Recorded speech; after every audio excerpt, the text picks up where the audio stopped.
Welcome to the 6th episode of this incredible mindedness revolution. I'm here with my partner in crime, Baron Short. Hey, Baron. Great to see you, Gregg.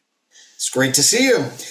In fact, we're going to actually switch roles a little bit. Up to this point, I have been sort of laying out some of the architecture that grounds us in a UTOK understanding and broad understanding, kind of think about mindedness. And now a little transition as we think about what does this really mean and matter, and how should we kind of get into it, and why would any why would people care about this? So that's kind of what we're thinking about, and we've certainly been in that ballpark, but I want to be clear that we're going to shift a little bit.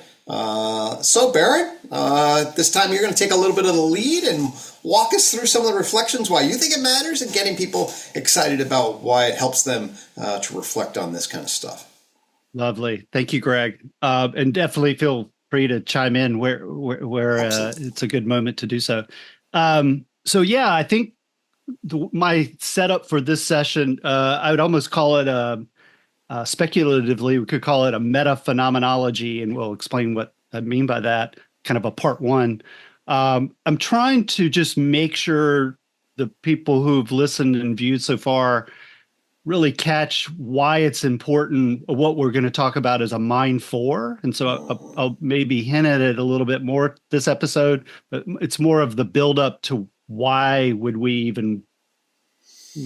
does that matter? Why would I even spend time or attention or energy to cultivate such a thing?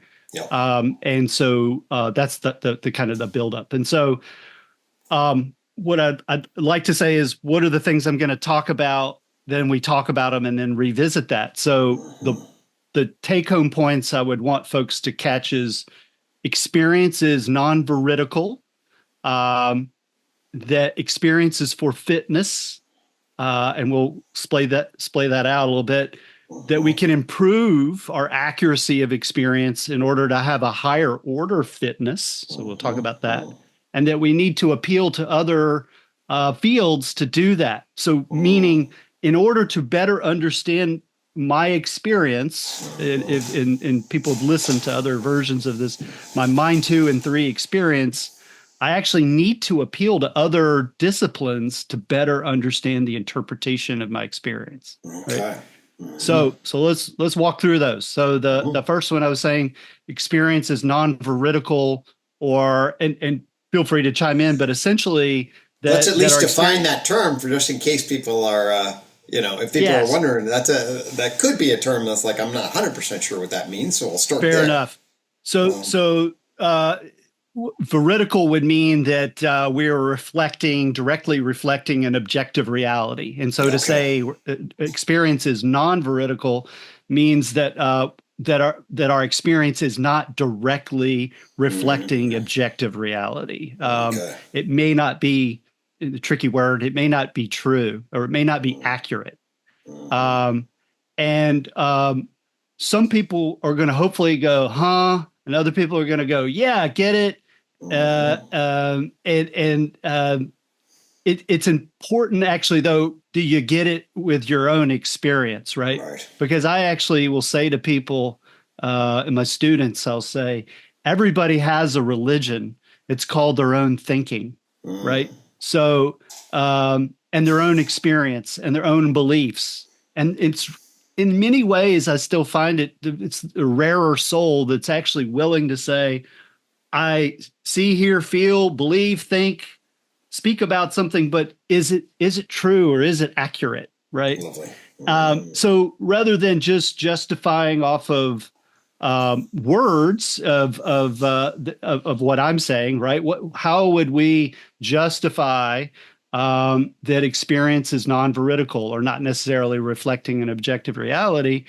Folks that are in the fields, perhaps of neuroscience, psychology, psychiatry, may already be very well aware of that, but folks maybe not in those fields may not catch that this is kind of becoming more and more accepted, that we're not necessarily experiencing a direct objective of reality. Point one of that would be something like that the brain /mind one neurocognitive activity acts as a slash filter constructor of experience, right? That the brain is not a passive receiver. This mind one is not a passive receiver of sensory input. It's more so that there is information coming in, but there are modeling and structures going out that actually affect what we interpret, even at a perceptual level. And so I don't know if this will show up, but folks are familiar with like the duck rabbit, right? It's a classic. I love the duck rabbit. So for folks, they'll have to look and say, do you see a duck or do you see a rabbit? Can you swap and see one or the other? Can you see them at the same time, right? So I would say I can see one or the other.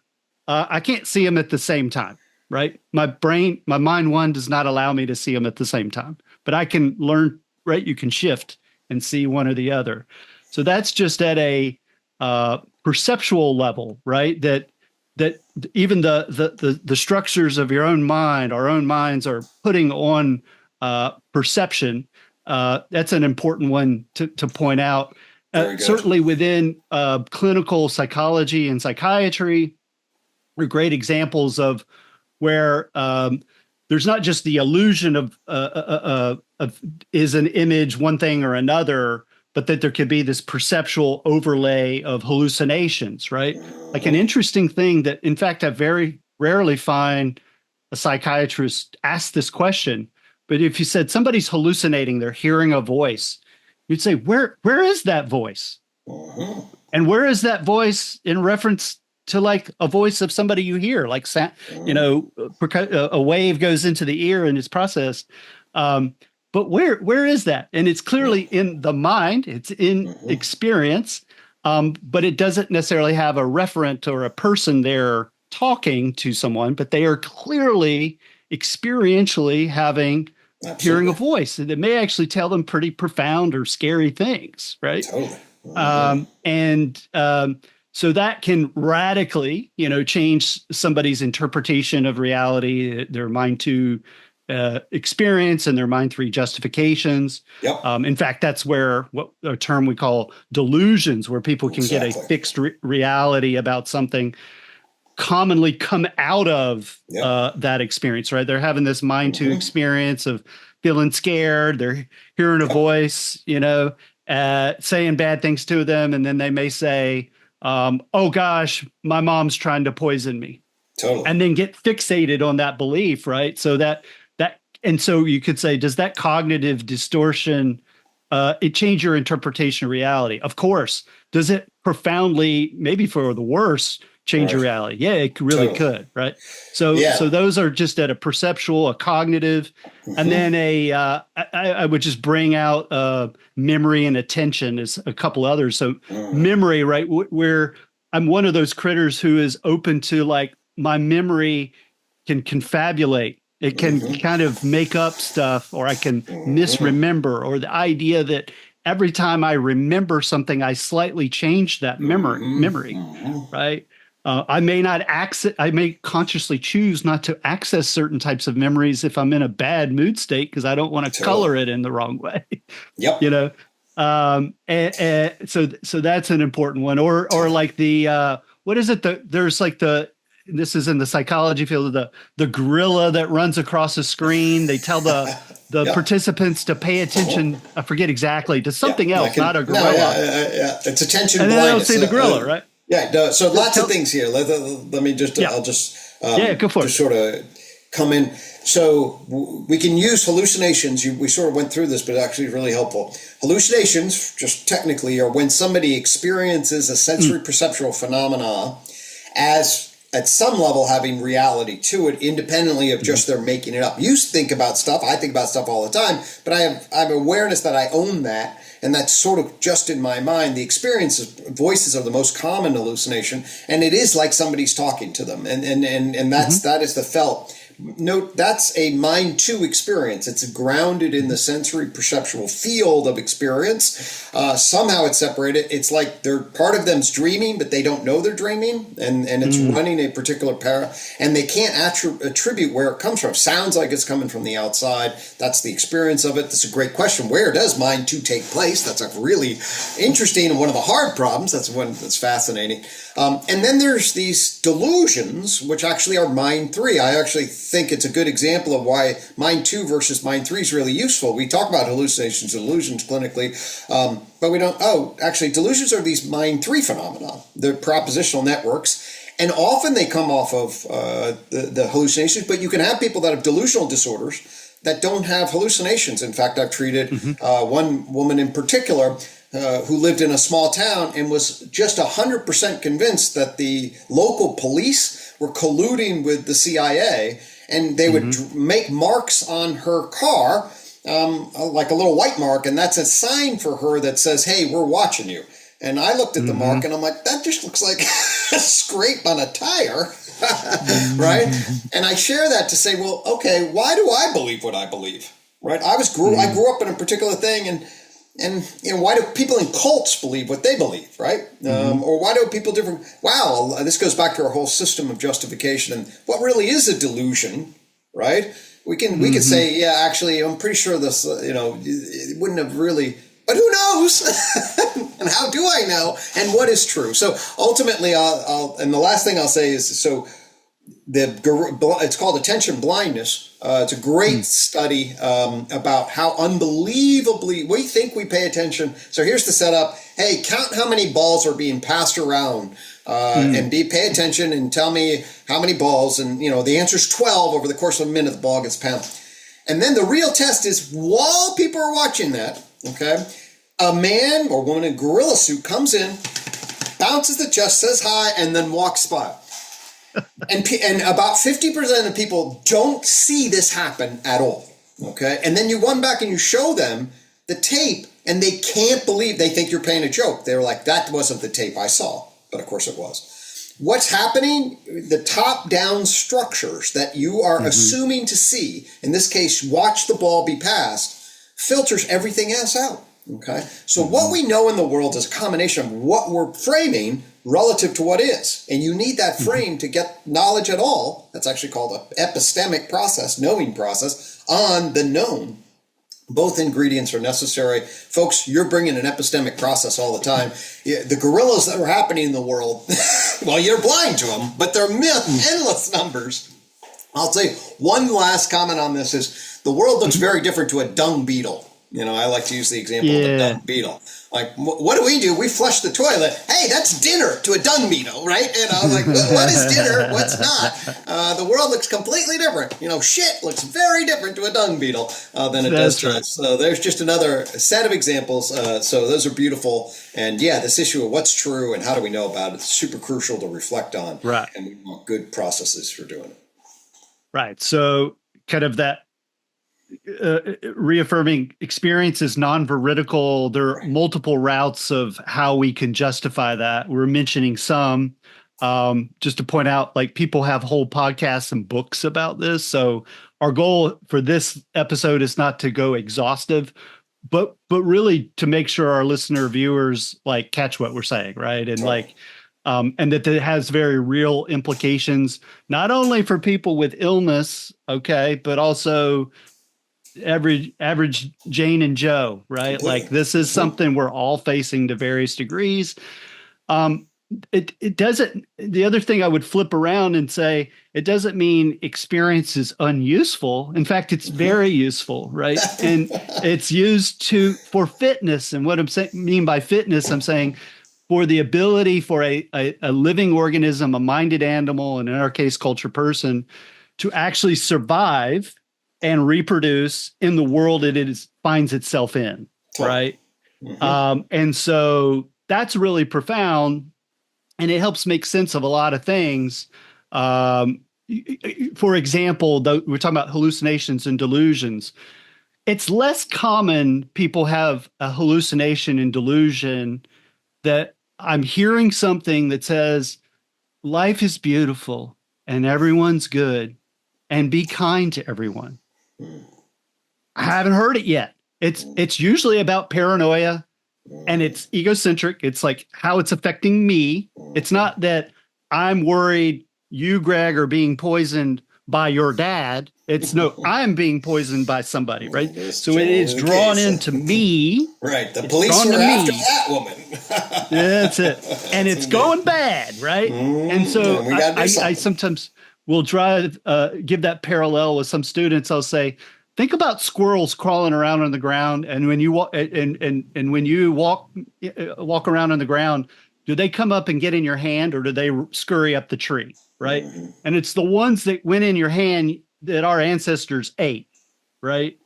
Those guys didn't stick around. Right. So there's even a perceptual, cognitive, affective frame that says, survive first, ask questions later. Very good. I'm glad that's in our DNA. Yeah, I'm glad that that's in the programming. The challenge is the programming says first pass, survive first, ask questions later. And then guess what? As these justifying animals, very rarely, another one, do people look and examine and say, Greg, I was wrong about that. I'm sorry.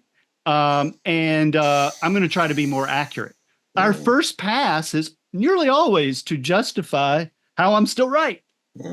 Does that, in a social environment, makes a lot of sense, right? First pass, even to yourself, slightly deceive yourself that I'm, of course, right and you're wrong. And then I'm going to try to justify and try to persuade you to how I'm right, either at a relational or social level, right? Yep. So it's funny as we start thinking about map of mind, thinking about justifications, and then actually saying my experience A is not necessarily capturing a true objective reality.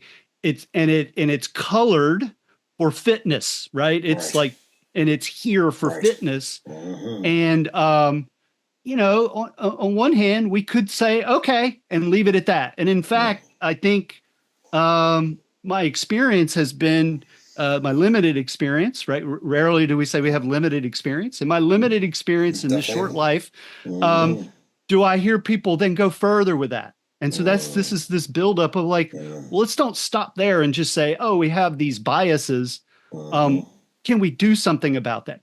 And so the third point would be, I think there would be a hypothesis that we could improve the accuracy of our experience. And there's some specific ways to do that. And then you might say, why would I do that? And I would say for a higher order level of fitness. Okay. And so what do I mean there? What I mean is, and some of the things we'll get into subsequent episodes are, there are practices we can do to engage and reflect on the relationship that we have to ourselves and others, our mind, and our experience, that will help us see things more accurately. It does mean it makes us more vulnerable. It does have side effects that people can heal and recover, understand deeper aspects of themselves, be a happier, freer, more loving human being. Sorry, that sounds bad, right? No, it actually sounds good. Terrible side effects, right? Oh no. And then to think, imagine having A as yourself. Okay, that'd be great to be happier. But B, if you're a happier, more loving, connected, willing to evaluate your own experience in the world, evaluate your justifications of the society, is that better for the world to have more people like that? Do we find ourselves in massive complication and complexity? Do we find ourselves as a society situated, particularly now, of like, what is actually truthful? Are people verbally mudslinging left and right to just make, you look at our politics, to just make both sides look bad? Whoa. I would say we live at the perfect time to improve the accuracy of our experience and understanding, so that selfishly, and that's okay, selfishly, pat level one, that you're a happier, freer, more loving, connected human being. But two, now you can show up in the world and are you contributing to, more of the same conditioning? Or are you trying to come into the world and offer something slightly new at a higher order of complexity, while clearly maintaining humility, right? This doesn't make you Right. better than people. It makes you hopefully more humble and accurate with your experience. Yeah. And so that would be the petition, that we live in a time where you could even play with, is there a moral responsibility to do some of this, right? That's careful about the ethics of that, but that, like, perhaps. Right. I don't want to get into moralizing, but I do want, I do, a couple of things you said there really were important, and they do certainly reflect my own value structure, so I'll lay that out there. And that is that, yeah, the default, okay, and we can, there's a whole research called cognitive dissonance, okay, sort of like, if you wonder, there's an enormous amount of data that this justifying system tries to maintain consistency. I mean, it doesn't like to change. It's conservative. Once you have a belief, you're going to try to maintain it. It tries to enhance the position, and this can play against it. If you're really depressed, actually, you can really shit on yourself. We know that clinically, because there's a consistency that then becomes familiar, comfortable, and predictable. That's part of the reason people then are resistant to change. But most of us are trying to have a base rate rosiness of justification that we're trying to, hey, we're better. That's why everybody's better than average, right? Are you a better driver than average? Or are you smarter than average? Or are you better? Everyone coming in 60, 70%. It's the average. When we do that, it's like, well, that's not really possible, but there where people are. Okay. And they do seek accuracy. People are open. So you might be listening and say, hey, I want to know. And yeah, under certain circumstances, we do try to know, and we are capable of learning. There's a particular context for that. Be wary of certain contexts, like politics, okay, which can be essentially designed to motivate toward an outcome without necessarily committing to truth. I'll lay my cards out. I find both sides deeply problematic and overly invested in winning rather than truth. That's where I feel like we are. As somebody who's worked with families that got so bitter with each other and were so focused on winning, they would bullshit and attack. And I watched what that did to kids. That's my metaphor for where we are in some of our politics. It's like warring factions. And when I look at, I'll say Trump in particular, if you want to know what the baseline of our self-serving biases look like, just look at the persona Trump plays. Okay, because he's an algorithm for how he's always a winner, how he's always the best, and as long as you love him, everything's great. And then if you don't, you're the loser who doesn't understand stuff. It doesn't matter what the truth is. That's the outcome. So he's a great example of how our system can be structured almost algorithmically in a biased way, not towards truth. And the last thing I'll say, and then I'll shut up, but I really do feel this is a super important time for our humanity, okay? Like this, the Copernican revolution on the one hand, I won't be shocked if the next 50 years see some sort of horrific collapse. And I say that sadly because I have 3 kids, and there's a real chance that lots of bad things would happen in a way that would genuinely affect their lives, and their lives are pretty high water. Why do I say that? The metaphor that I'd use is like there's a hurricane on the horizon, or lots of them maybe. And we need the right path. We need the right to read the dials and know what we are as human beings. The more accurate we have, the more sophisticated way we read dials. So the capacity to reflect on what our dials are really telling us, what our real values are, and whether that is accurate is super important. So at least I'll make that pitch as to why I think what you say makes I love it. sense.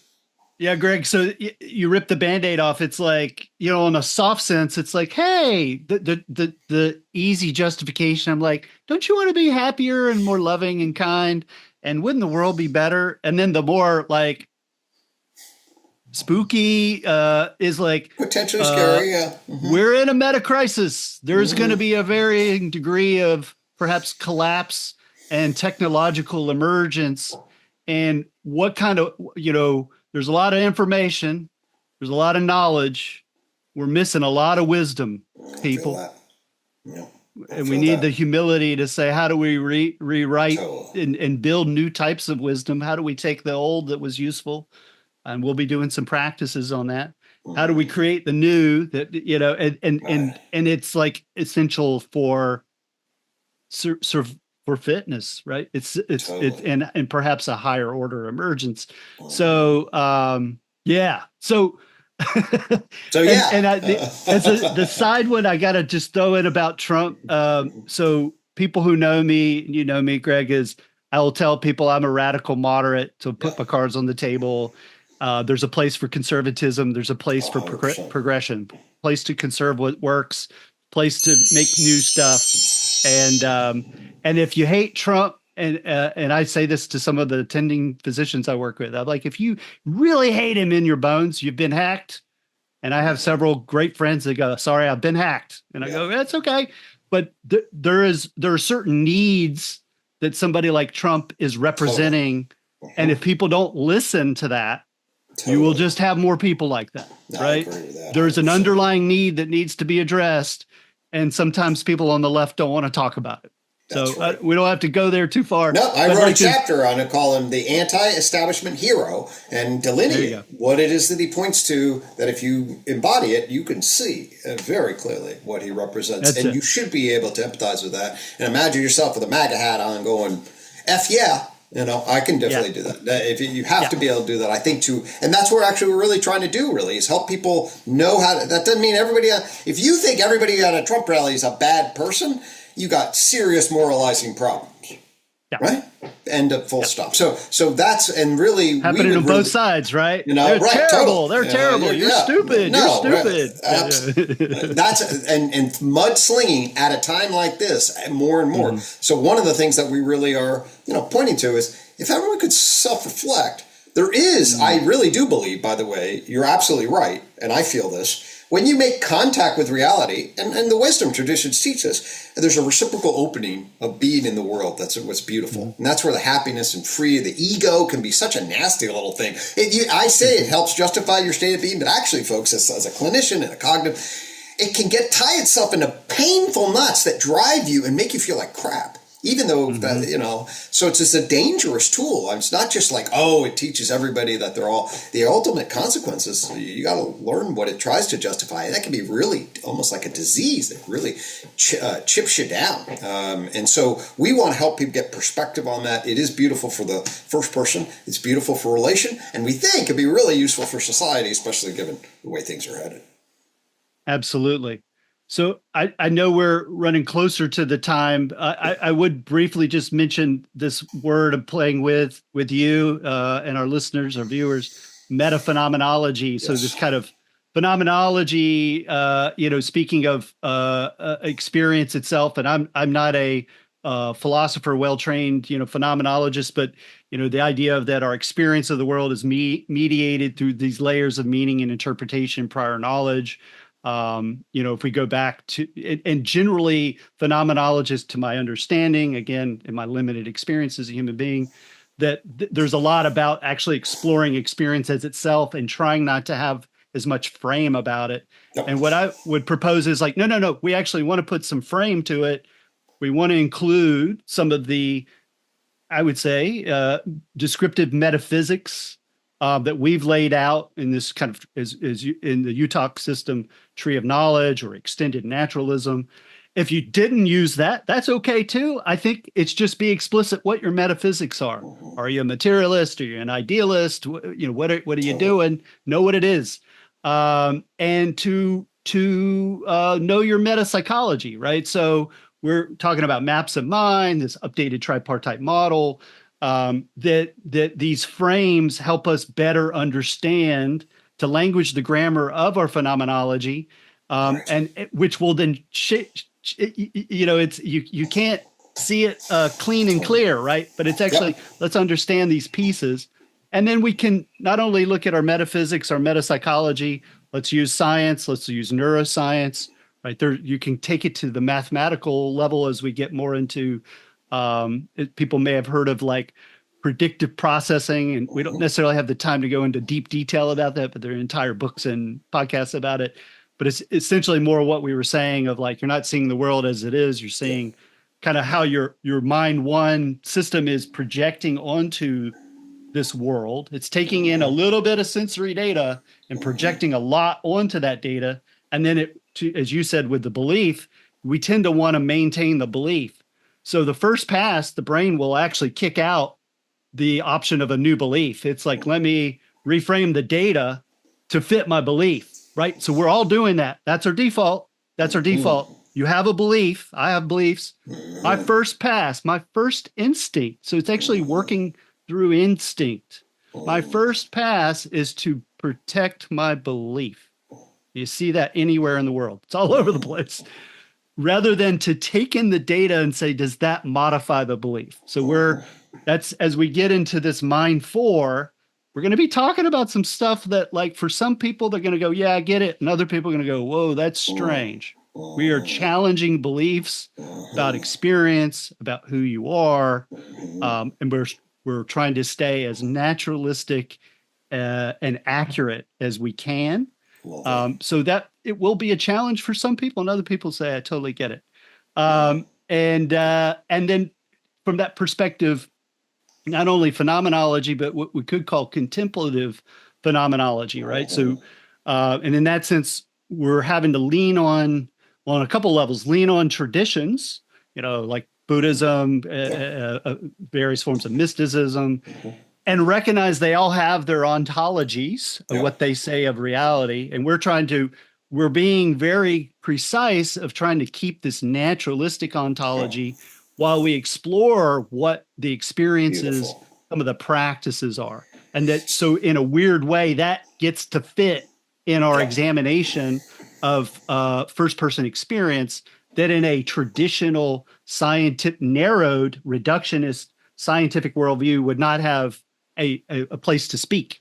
And so it is kind of going to challenge some people that are particularly more reductionist scientific frame. It's going to be tough. So, we'll get there. So that's all lovely. One of the things I want to double click on this last point you made as we sort of then bring full circle about what we're doing, mindedness revolution. So I've spent a fair amount of time studying the philosophy of science, okay? And just real quick, Galileo hates metaphysics, okay, and the speculation.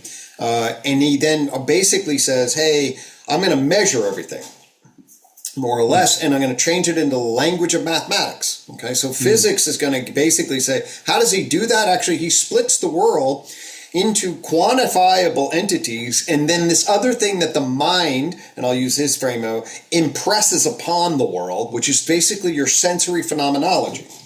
In other words, science, folks, is anti-phenomenological and the subjective phenomenological. That's what you're saying. It's like from a science perspective, because you learn the mathematization of behavior and then the functional unfolding of that. That's what calculus really is, and that's the ground of which Newton then is going to build off of and create a mathematization of the material world. And you don't need a subject. Okay, so it's physics, as at least it gets, is anti-phenomenological. Now, Newton wasn't. He was an alchemist, sort of the last day. He's like, because he thought of God as giving us phenomenology. Well, we're naturalists, but we have to work with phenomenology. That's what the mindedness revolution is about. And what are the implications of working from there from a meta-reflective, meaning beyond, within, between, in a reflective way. So we are placing phenomenology back in. We're recursively thinking about it. The subject now is coming back, but it is bridging. That's why we spend all the time. It's not eliminating science, like Husserl, the founder, who's a mathematician. He was like, well, okay, there's science out there, but I'm going to take the natural attitude of phenomenology, and they're fine. We're actually saying we can bind these together, we can relate them in a coherent worldview, and now is the time to do it. And here are some ways to do it socially, society, for education purposes, and for our own personal enlightenment. That's beautiful, Greg. Yeah, because the alternative is to stay mind blind, right? And to say, from a traditional perspective and cultural worldview, it's like, well, I will just believe what I've been taught, which is okay. Or you take this modernist frame and we got to let's not really talk about subjectivity, or it's just something in our private lives. Or in a more the extreme postmodern versions, it's just like, well, we all have equally valid points of view. I think we all have points of view, and the step is some are more accurate and model more complexity than others.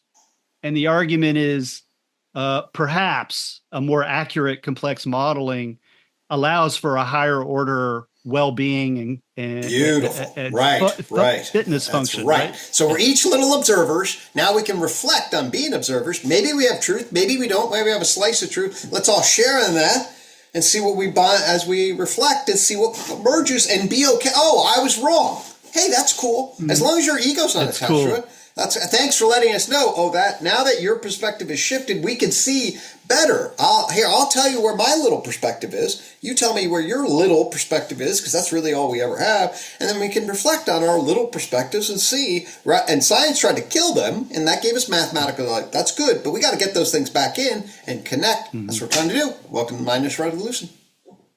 I love it. So, kind of just to reroute that at the tail. So we're in this episode about a speculative type of meta-phenomenology, where we're taking phenomenology and we're looking at the meta frameworks, the meta descriptive metaphysics, the meta psychology that we've been exploring, but also science, contemplative phenomenology, cognitive science. You like, be open, right? Let's not exclude the knowledge if it's there. That we could do this for a higher order fitness, that on a soft justification, hey, you'll be happier and better in the world. On a more motivating phase, it's like, hey, we got to do this together, or like we're in some extra big trouble together.